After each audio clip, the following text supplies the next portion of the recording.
In the late 1960s, two Catholic schools, City House and Barrett Hall, closed, and the residents in the Central West End said, we need an educational option. A man named Tad Foote led the formation of that school. At the time, he was a reporter for the Post-Dispatch. He later became dean of WashU Law School and subsequently left to become the president of the University of Miami in Coral Gables, Florida. New City was founded in the basement of the First Unitarian Church in 1969, about 100 kids. The people who started it knew they wanted something that was diverse.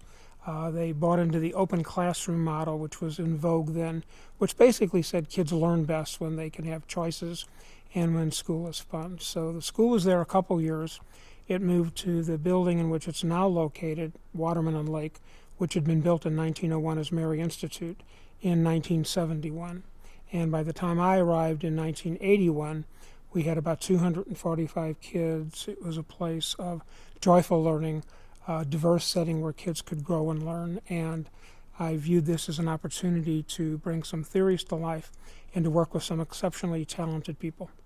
Today we enroll kids from more than 50 zip codes, and that's been the case for a good score of years. And what we've done is become a nationwide leader in the theory of multiple intelligences, conceived by Howard Gardner, who is a professor at Harvard University, wrote a book called Frames of Mind. Gardner basically said there's lots of ways to learn, and we fashioned our curriculum around that, saying our job is to help kids succeed. We've gotten hundreds and hundreds of visitors who come here every year. We have the world's first multiple intelligences library, and we're on the national scene as a school that I think does things right by putting kids first. In the late 90s, we were getting 700 educators a year who were coming here from around the country, many from other countries as well. We'd have people from China, South America coming, Europe.